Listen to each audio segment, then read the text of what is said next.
For prediction material, you can drop me message on my WhatsApp number. I will send you only 2025 cue card, listening, reading, and some writing topic. Only practice it. Just drop me message. Don't waste your time. Best of luck. Instructions.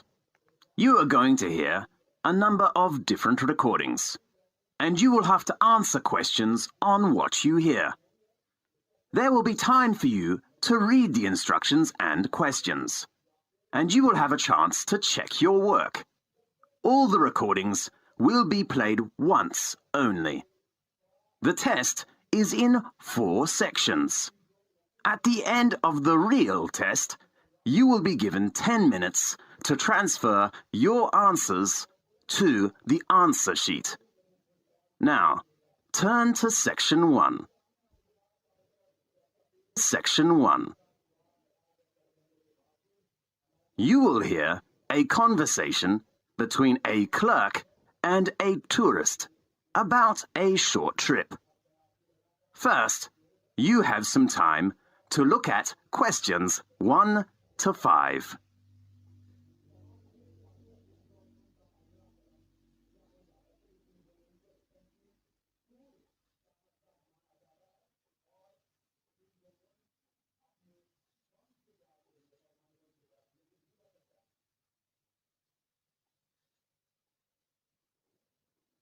You will see there is an example that has been done for you. On this occasion only, the conversation relating to this will be played first. Good morning, wonderful travel agency. How can I help you? Good morning. I'd like to know about the information about your short trip. What's the name of the trip? Magic One Day. Right. Could you introduce me to the tour? Of course. The name of the trip is Magic One Day. So, Magic One Day has been written in the space. Now, we shall begin. You should answer the questions as you listen, because you will not hear the recording a second time. Listen carefully and answer questions 1 to 5. Good morning, wonderful travel agency. How can I help you? Good morning. I'd like to know about the information about your short trip. What's the name of the trip? Magic One Day. Right. Could you introduce me to the tour? Of course, and we will give you a 5% discount if you book the latest trip. Fine. When is the next one going? We have a trip every Saturday, which usually departs at 8 o'clock in the morning. And when will we come back? About 6 o'clock in the afternoon. Fine. How about the type of transportation? We like to keep our tours small, so we offer a coach or a minibus. That's great. So how many tourists are there in one group? Usually we take about 15 to 20 tourists, but you know, it is peak time now, so the number is up to 25 tourists. Well, that sounds good. So, how much is the tour price? As I said, I will give you a 5% discount, so the cost is £18 for each person. Great! Does it include lunch? No, but the guide fee has been included. Do I need to book a seat? Yes, at peak season, in order to ensure your position, seat reservation is needed.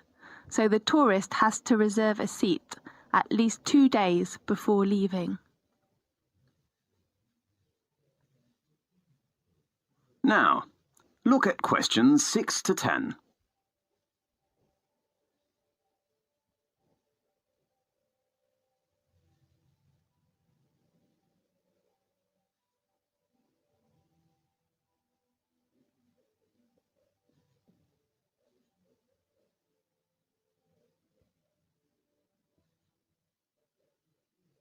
Now, listen to the tape and answer the questions 6 to 10. Okay, and how about the deposit? You don't need to pay any fees in advance. Fine. How about payment? Cash or credit card? Because we collect money just before departing, the only payment we accept is cash. Fine. I see. That's okay. And let me confirm you with your customer reference number. Fine. That is FC864. Right, I'll write it down. How about other things do you want to know? Yes. I'd like to know what attractions we will visit during the tour. Well, let me check the time schedule. We will start at 8 o'clock and will arrive at Edinburgh about 10 o'clock. The first resort we will visit is Old Castles, the most famous Scottish castles. It is the home of the Scottish crown jewels, the oldest royal regalia in Britain. Well, may I take photos? Of course. I heard that the City Hall is a good place. Will we go there? The next tour does not include that place. Okay. And then we will go on to St. Giles's Cathedral, with 1,000 years of history. It is renowned for its stained glass, regal organ and beautiful thistle chapel. Great. Is it near to the zoo? Yes, after lunch you will visit Royal Palace. It is a good place to know about royal family's life, but it has a rule with no photo. Right. But you can pick some souvenirs in the local handicraft shops close to the palace. Great. And about 4 o'clock we will get to the Seabird Centre. Do you mean the aquarium? No, they are different places. Okay. Does it have an animal performance? Sure, you can appreciate the play of dolphin and sea lion. It sounds good. About 6 o'clock we will return. If you need other information, please read our tour booklet. Fine. Thank you very much. You're welcome. Goodbye. Goodbye. This is the end of section 1. You now have half a minute to check your answers.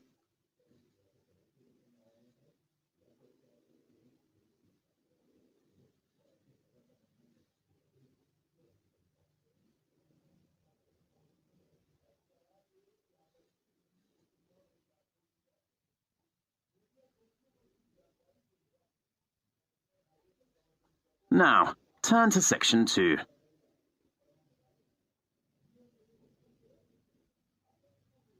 Section 2. You will hear a conversation between a doctor and a student. First, you have some time to look at questions 11 to 15.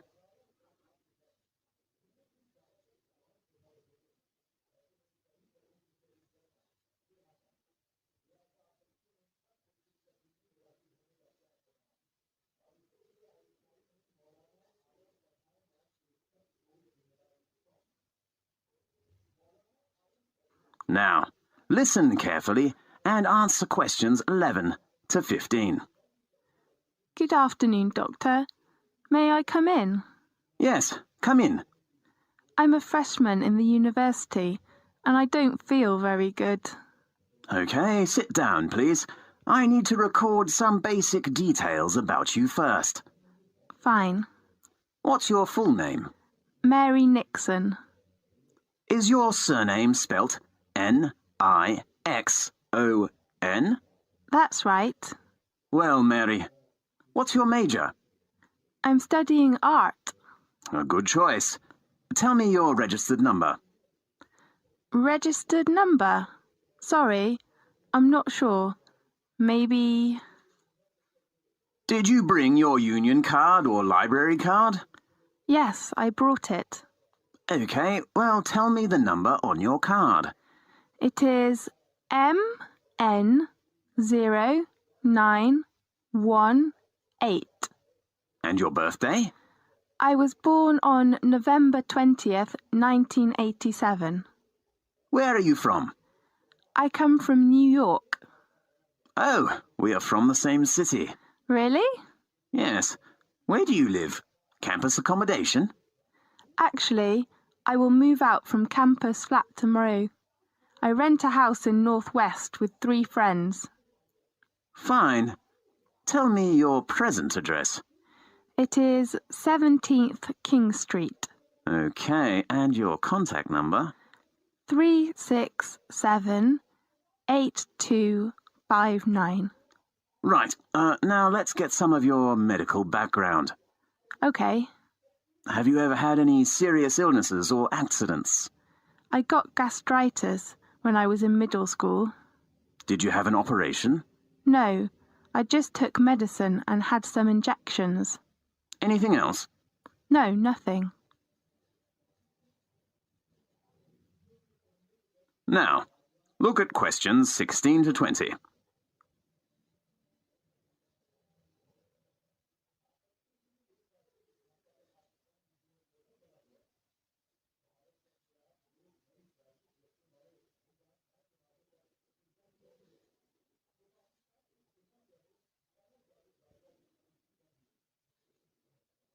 Now listen to the tape and answer the questions 16 to 20.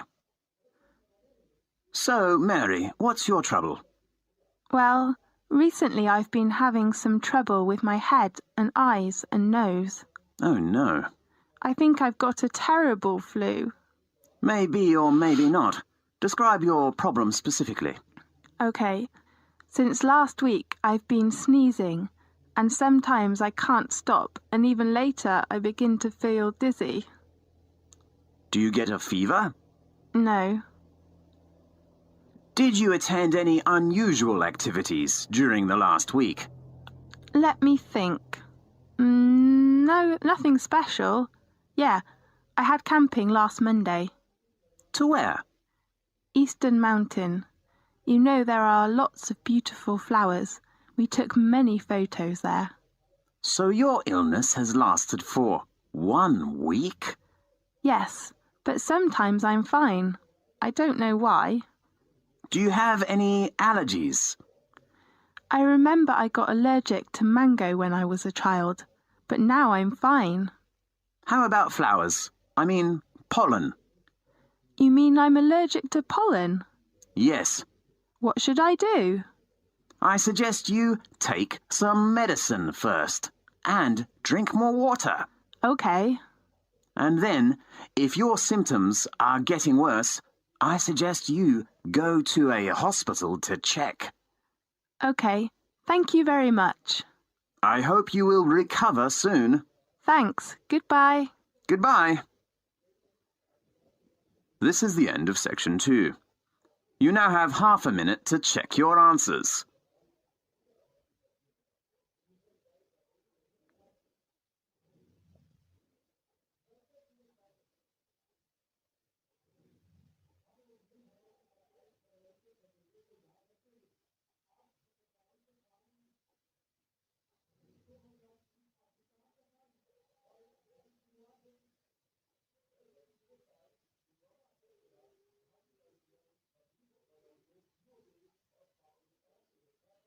Now, turn to section 3.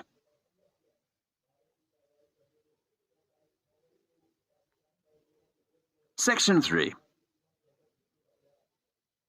You will hear a conversation between a new student and a lecturer. First, you have some time to look at questions 21 to 25.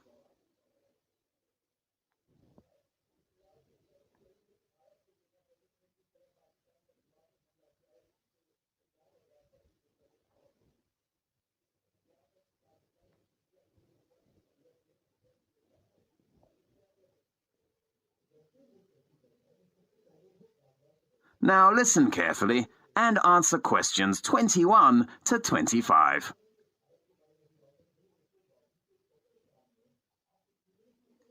Good morning. May I come in? Yes, come in, please.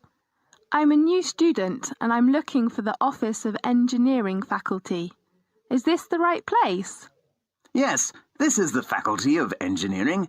How can I help you? I know there was an orientation meeting last Friday, but I didn't attend that meeting. So I'm wondering if someone could give me some information about, The campus life or course requirements or something like that? Yes. Sit down, please. Where shall we begin? Firstly, how many lectures do I have to attend every week? You know, there are not too many lectures of postgraduate courses. Let me check. Oh, you have lectures on Monday, Wednesday, and Friday afternoon, from 2 p.m. to 4 p.m. How often do I have to attend seminars in a week? Well, there is only one group seminar on Thursday morning at 9 o'clock. You mean a group? Yes, How many people are there in one group? about 3 to 5. Fine. You will discuss about 20 minutes, and then the representative of your group will give a short presentation. A presentation? Right. Do all members in the group have a chance to give a presentation? Maybe. And then your subject advisor will give you a mark. A mark? Does that mean the representative's mark is all members' mark? That's right. How about attendance? The postgraduate attendance is only 70%, but a few students will be absent in our faculty. Fine. Should I choose the time? Because I have a part-time job. I am afraid not. You know, the postgraduate course is very intensive. We do not suggest that our students do any other jobs. Yes, I see. I will spend time on my course. Oh, how many modular courses are there in the coming academic year? You have 3 modular courses from September to June next year. Okay. Now, look at questions 26 to 30.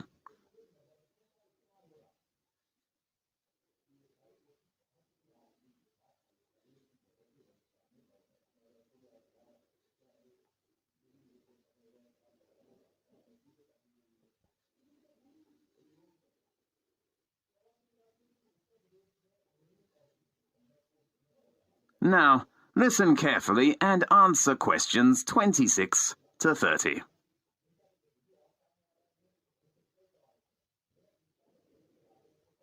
Anything else I can help you with? I'd like to know some information about the course assessment.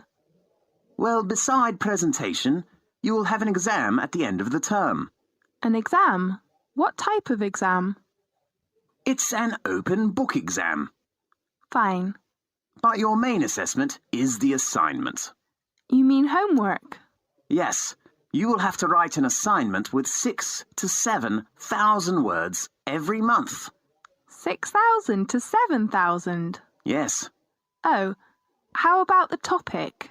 Your tutor will give you some advice on the topic based on some course handouts or reference books, but you have to narrow the topic by yourself.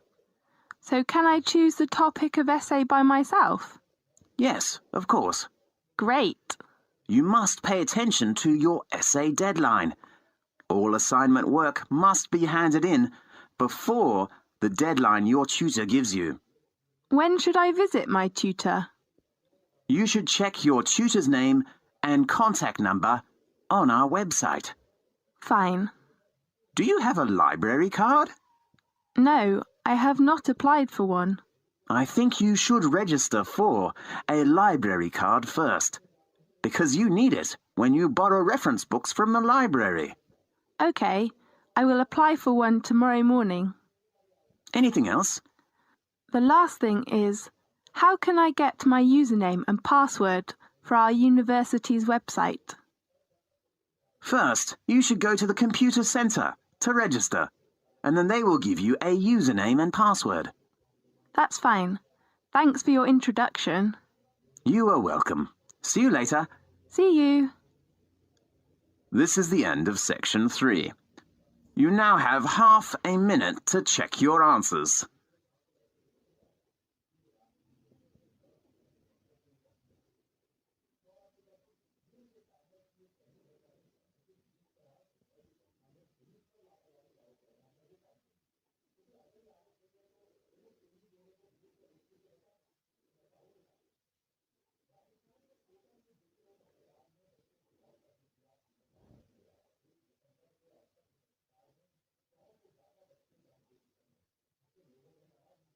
Now, turn to section 4.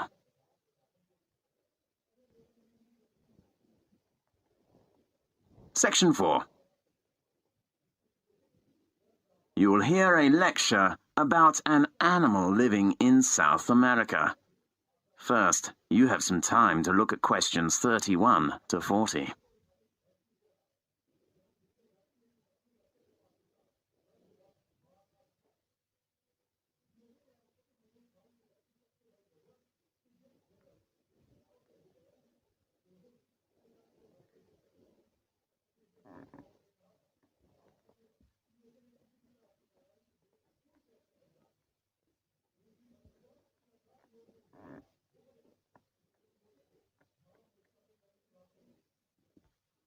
Now listen carefully and answer questions 31 to 40.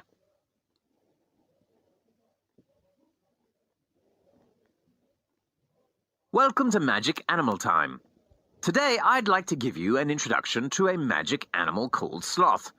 Native to Central and South American rainforests, the sloth is the slowest animal on Earth. It needs 12 seconds to finish one step, even slower than a tortoise. Algae grows on its brown, furry back because of its inactive lifestyle.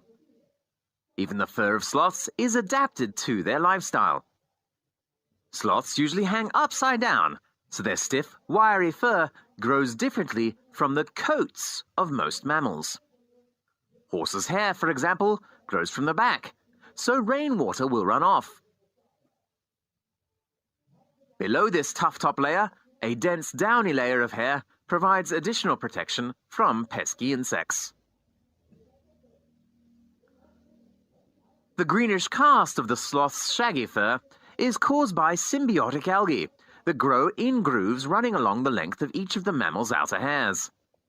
The sloth hosts the algae, and the algae return the favor by providing nutrition that the sloth either ingests by licking its fur or absorbs through the skin.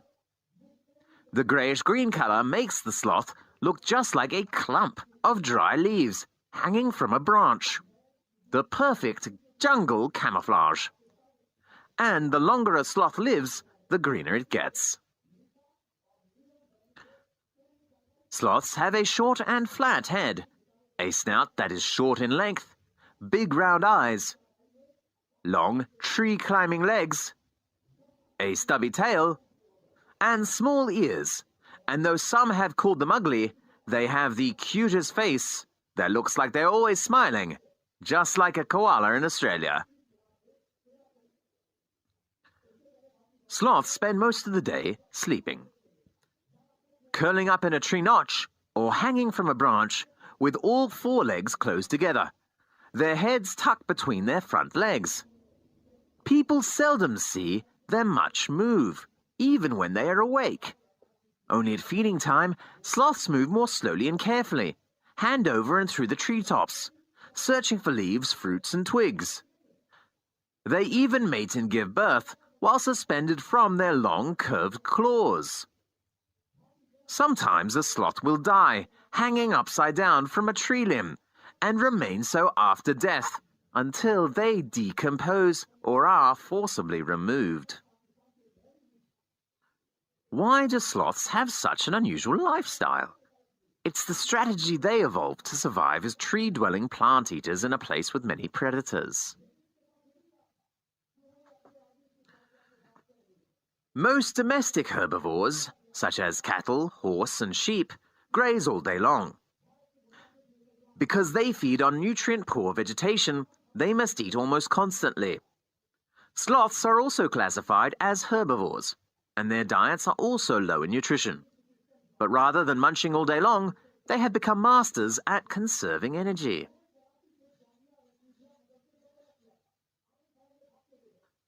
As any athlete knows, maintaining muscle requires large quantities of food energy, far more than a sloth's vegetarian diet can provide.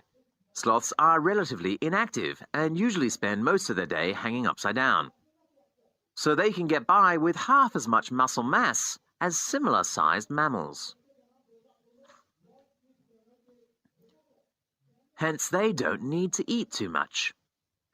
In addition, because of heavy muscle, sloths weigh far less than other mammals. This makes it possible for them to climb on thin branches high in the tropical forest canopy, where they can more easily find food and avoid heftier predators. Keeping a high body temperature also takes energy. Sloths fulfill this need by maintaining a lower average body temperature than other mammals. Dogs, cats, horses, sheep and cows all have average body temperatures between about 100 and 103 Fahrenheit, but a sloth's average body temperature is about 93 degrees Fahrenheit. Equally important, a sloth's body temperature fluctuates with the surrounding temperature. Like snakes and frogs, which are cold-blooded creatures, a sloth's body temperature is highest on warm, sunny days and lowest at night and on rainy days. Sometimes, a sloth takes a sunbath in the morning, warmed up. Then, during the hottest times of day, it hides in the shade so it won't overheat. During a 24-hour period, a sloth's body temperature may vary as much as 10 degrees Fahrenheit. If the body temperature of a person, a cat, or a dog varies just 5 degrees Fahrenheit, it can be life-threatening. Because sloths have difficulty moving over land, they spend most of their time in the trees. They can get just about everything they need high above the forest floor, even water, which comes from eating juicy leaves and licking up drops of morning dew.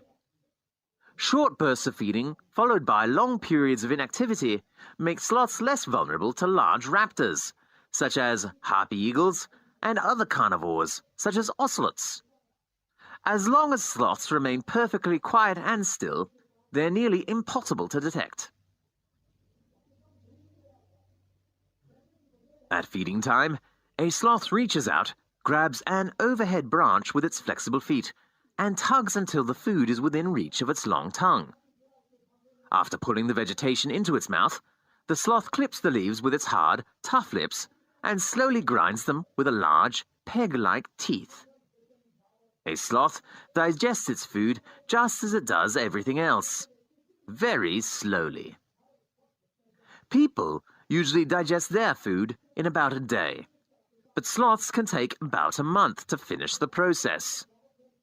As soon as a sloth swallows a mouthful of pulverized plants, the bacteria in its stomach and intestines begin breaking down the food. It takes many hours for the bacteria to digest the tough plant material that makes up a sloth's diet.